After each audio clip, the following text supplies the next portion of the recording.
चना बेचिए, सब्जी बेचिए। सरकार में बैठे हैं, सरकार के अंग है, राज्य सरकार को चला रहे हैं, 6 सालों से आपकी बहुमत की सरकार है और बोल रहे सिस्टम सिस्टम सिस्टम। अरे सिस्टम में आप बैठे हैं सिस्टम बनाने के लिए, आप सिस्टम में बैठे हैं नीति नियम बनाने के लिए, और नहीं तो घास चराइए, बकरी ले घास चराइए, उनको चराने ले जाइए। बिल्कुल इस राज्य के ओबीसी छात्रों के भविष्य के साथ खिलवाड़ किया जा रहा है, जो कि बहुत ही चिंता का विषय है। जिनकी आबादी 54% है, कसूर ओबीसी समाज का भी रहा है। उनको घंटे की आनंद से सुखद अनुभूति की प्राप्ति होती है।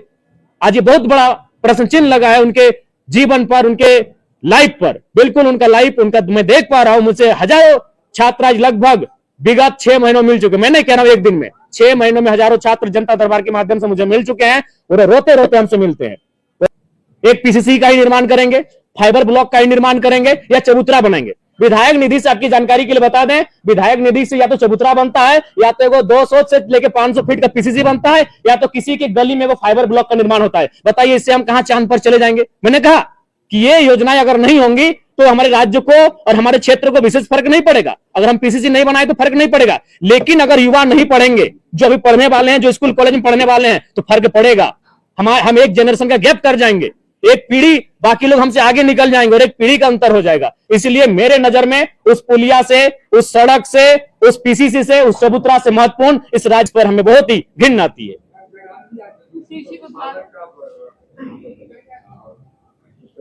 जी कृषि अनुपात, कृषि का जो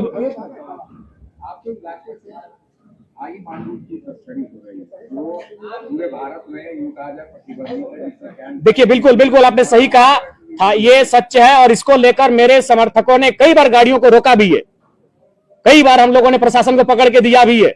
हम लोग लगातार उन चीजों के लिए प्रयास करते हैं, लेकिन उसके लिए सरकार को लगना होगा, क्योंकि जो प्रशासनिक महकमा है वो सरकार के इशारे पे काम करती है, विधायक के इशारे पे नहीं। क्योंकि मेरा एक क्षेत्र पड़ता है, हम एक क्षेत्र में प्रशासन को लाके वहां खड़ा कर सकते हैं, लेकिन जो मांगुर का कारोबार होता है वह हमारे धनबाद जिले के मैथन से लेकर जब तक आप चौपारण को पार नहीं करेंगे, तो उस क्रम में कई गो थाना आता है। मान के चलिए निरसा में 2 थाना आएंगे, गोविंदपुर आएगा, बरवड्डा आएगा, राजगंज आएगा, तो चाची आएगा, निमिया घाट आएगा, डुमरी आएगा, बगोदर आएगा, बरी आएगा, बरकट्ठा आएगा, चौपारण आएगा।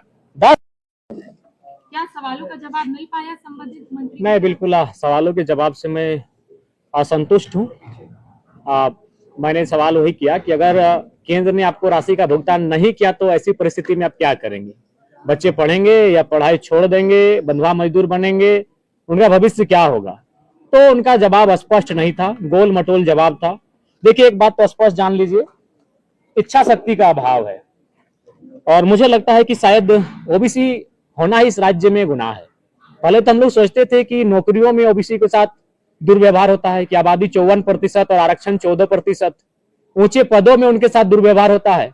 लेकिन आज देखने को मिल रहा है कि अब उनके बच्चों को पढ़ने में भी उनके साथ दुर्व्यवहार किया जा रहा है। मुझे इस घटना से फ्रांस और वियतनाम की घटना याद आ रही है, जब वियतनाम के बच्चों को जानबूझकर फेल कर दिया जाता था ताकि वो फ्रांस की बराबरी ना कर पाए। आज ऐसा लग रहा है इस राज्य की सबसे बड़ी आबादी ओबीसी वर्ग को न पढ़ने दिया जाएगा। जब वो पढ़ेंगे नहीं तो शायद नौकरियों में बाकियों के सामने मुकाबला ना कर पाए, जो कि सरकार की एक संकीर्ण सोच को दर्शाती है। आज ये कह रहे हैं कि इनके पास फंड नहीं, इनके पास बजट नहीं है, तो पिछले 2 सालों से मुहैया सम्मान योजना की राशि कहां से दे रहे हैं? यानी इच्छा शक्ति का अभाव है। आप ये केवल दोषारोपण नहीं कर सकते। अगर केंद्र ना दे तो आपके पास क्या विकल्प है? और आप मुहैया सम्मान की राशि किस मद के माध्यम से दे रहे हैं? तो जब आप मुहैया सम्मान योजना की राशि दे सकते हैं तो आप राज्य कोटे से जो उनको पैसा होगा तो अग्रिम भुगतान करें। मैंने तो एक सुझाव भी दिया कि आप उन्हें ऋण देने का काम करें, बिना ब्याज के उनको ऋण दें।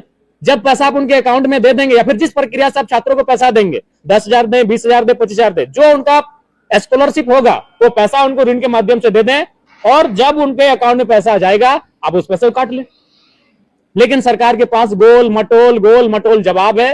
बड़ा विचित्र बात है। और सबसे बात, माननीय चमरा लिंडा जी छात्रावास से रह के विधायकी का सफर तय किए हैं, छात्रावास से रहकर नेता बने हैं, और छात्रावास में रहने वाला अगर विधायक मंत्री अगर छात्रों के दर्द को नहीं समझ पा रहा है तो ये केवल और केवल इनका गोल मटोल जवाब है। मैं उनके उत्तर से बिल्कुल असंतुष्ट हूं, और उन्हें जो भी आंकड़े, जो तथ्य तर्क प्रस्तुत किए हैं, बिल्कुल मैं एक सिरे से खारिज करता हूं। उनमें इच्छा शक्ति का अभाव है। वो बार बार कहते हैं सिस्टम सिस्टम सिस्टम। अरे आप सिस्टम में बैठकर सरकार चला के सिस्टम दुरुस्त कर पा रहे हैं तो बाहर बैठिए।